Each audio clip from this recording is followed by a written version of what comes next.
Hey everybody, let's talk about pulling back risk. When do we need to pull back risk in our portfolio? And hint, it's not because of your perceived market analysis. There's no crystal balls here. That's not the reason that we want to pull back risk. I have this conversation with a lot of people as they're getting closer and closer to retirement. Let's talk about capacity for risk. This is your ability to take risk based on your own situation, which everybody has a different situation. Everybody has different levels of income. Everybody has different levels of savings. Everybody has different types of savings, IRA versus non-qualified versus Roth. All those things make everybody individual, but your capacity for risk is really driven by two different factors. The first part is your withdrawal rate. Withdrawal rate is very simple. It's how much money you're going to pull divided by how much money you have.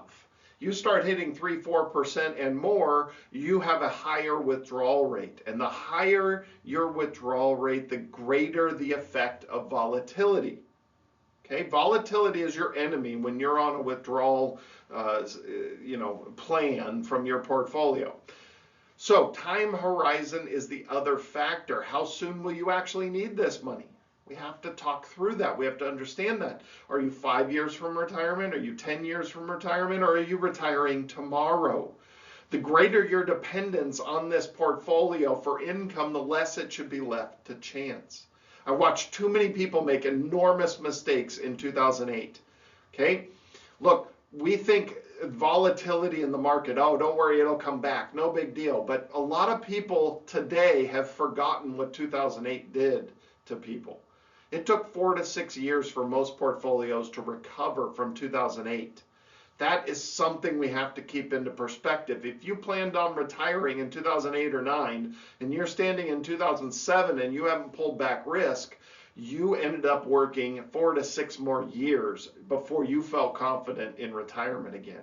This is a lesson that people have to learn. But the problem is that generation already retired, and people that are looking at retirement right now don't remember that because they didn't need their money when it happened. The pandemic made it even worse because the reality is the market went down 40% in a month and came right back. 2-3 months later, we had more money than we started with. So we got to understand that turbulence in the future is going to affect us differently. And as you're approaching retirement, you need to start pulling back risk if you're going to need your money. So your capacity for risk is your ability to take risk based on your own personal situation.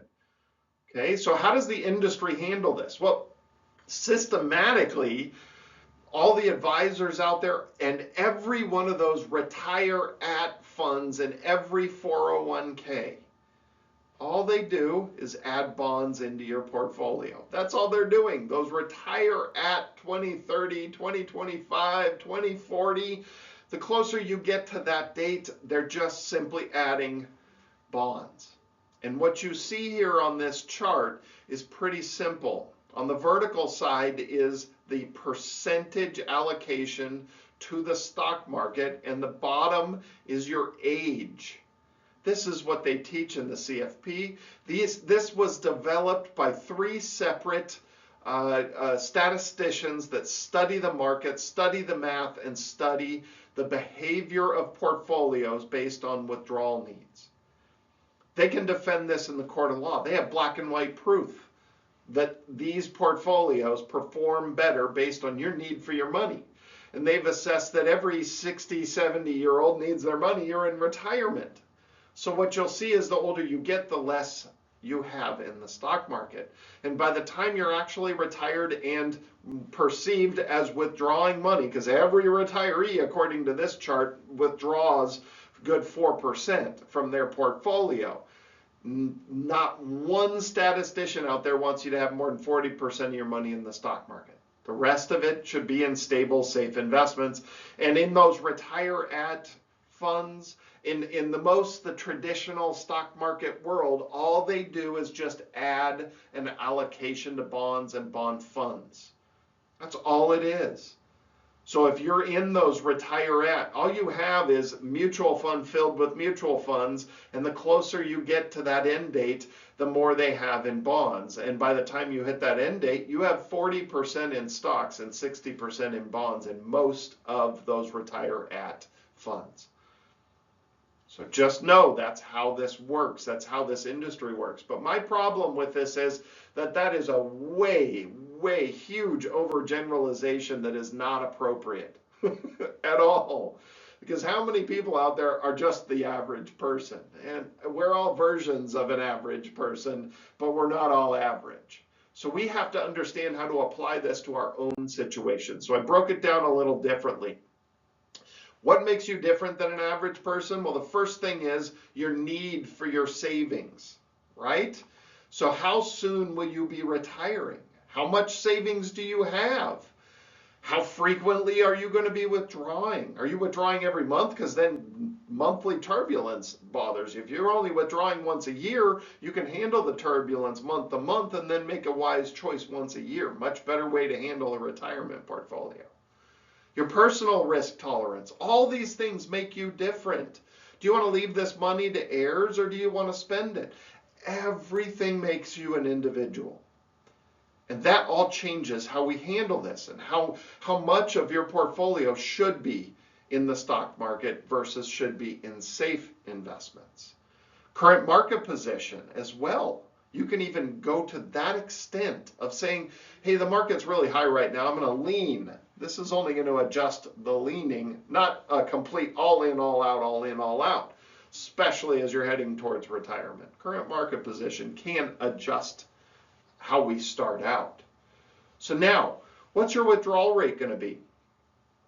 Right? We have to look at that withdrawal rate. Look at this. This is something that we have to assess. Instead of age, we have to decide based on how much you're going to be withdrawing. Are you Warren Buffett pulling pennies out of $1 trillion? Well, then you can have 100% in the stock market. It's not going to affect you.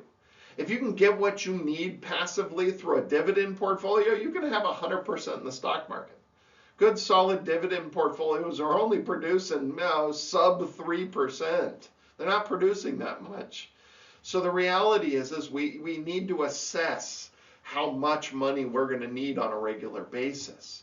You start hitting more than 3%, 2-3%, you're going to start adjusting that portfolio, start reducing that risk, and then you start withdrawing more than 3% into the 4% range. No more than 40% of your money should be in the stock market. And that has proven over and over, black and white math through history. The other part is how soon will you need your money? Because obviously, if you don't need your money anytime soon, you can have 100% in the stock market. Okay?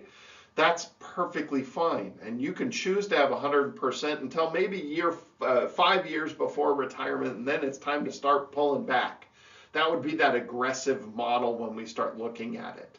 That red line, the aggressive model, when they start pulling back is you've got 5 years from retirement, start edging out of the stock market. But again, this is only if you're going to need your money.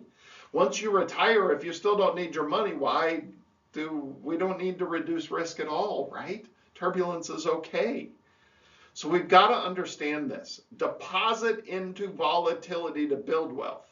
Withdraw from stability to maintain it. That's your mantra. You've got to understand that transition from those working years when you were building your wealth. People go through this epiphany when they end up retiring because you can be as aggressive as you want to be, but then you head to retirement and start realizing you're depending on this money and the turbulence starts affecting you differently. And the math is clear and black and white that withdrawing from turbulence is the best way to get rid of your money. Deposit into volatility to build your wealth. Withdraw from stability to maintain it. You have to understand that transition.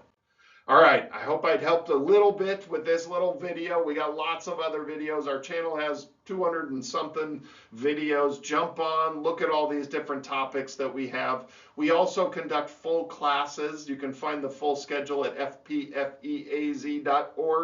There every month I have a different topic. They're anywhere from an hour, hour and a half on Zoom live nationwide.